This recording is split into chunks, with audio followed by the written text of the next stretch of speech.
Sympathetic ಸಿಸ್ಟಮ್ದಾಗ 2 receptor ಇರ್ತಾವೆ, alpha ಮತ್ತು beta.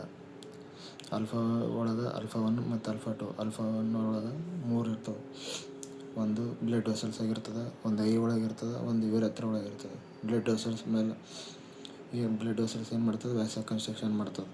ಐದು ಇದ್ದಾಗ ಮಿಡ್ರೆಸಿಸ್ ಮಾಡ್ತದೆ. Urethra decrease urinary outflow. Alpha 2 ಏನು ಮಾಡ್ತದೆ ಅಂದ್ರೆ ಬ್ರೇಕ್, ಎಲ್ಲದಕ್ಕೆ ಬ್ರೇಕ್ ಆಗ್ತದೆ. ಬೀಟಾ ಬರ್ರಿ, ಬೀಟಾ ಒಳಗೆ ಬೀಟಾ 1, ಬೀಟಾ 2, ಬೀಟಾ 3. ಬೀಟಾ 1 ಎಲ್ಲಿರ್ತವೆ ರಿಸೆಪ್ಟರ್ ಅಂದ್ರೆ ಹಾರ್ಟ್ದಾಗ ಇರ್ತದೆ, ಅದು ಹಾರ್ಟಿಗೆ ಸ್ಟಿಮ್ಯುಲೇಟ್ ಮಾಡ್ತದೆ. ಜಿ ಸೆಲ್ಸ್ ಆಫ್ ಕಿಡ್ನಿ ಒಳಗೆ ಇರ್ತದೆ, ಅದು ರೆನಿನಿಗೆ ಸೆಕ್ರೆಟ್ ಮಾಡೋಕ್ಕೆ ಇದು ಮಾಡ್ತದೆ, ಸ್ಟಿಮ್ಯುಲೇಟ್ ಮಾಡ್ತದೆ.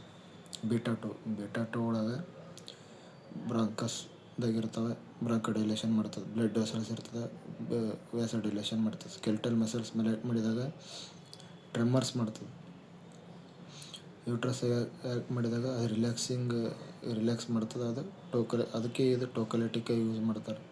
ಲಿವರ್ದ ಮೇಲೆ ಇರ್ತವೆ, ಅದು ಶುಗರ್ ಪ್ರೊಡ್ಯೂಸ್ ಮಾಡ್ತದೆ. ಈಗ ಬೀಟಾ 3 ಎಲ್ಲಿರ್ತವೆ, ಫ್ಯಾಟ್ ಮತ್ತು ಬ್ಲ್ಯಾಡ್ರಾಗಿರ್ತದೆ. ಬ್ಲ್ಯಾಡ್ರಾಗ ಏನು ಸ್ಟಿಮ್ಯುಲೇಟ್ ಆದಾಗ ರಿಲ್ಯಾಕ್ಸ್ ಮಾಡ್ತದೆ. ರಿಲ್ಯಾಕ್ಸ್ ಯಾವಾಗ ಬೇಕಾಗ್ತದೆ ನಮಗೆ, ಓವರ್ ಆ್ಯಕ್ಟಿಂಗ್ ಬ್ಲ್ಯಾಡ್ರದಾಗ ಬೇಕಾಗ್ತದೆ.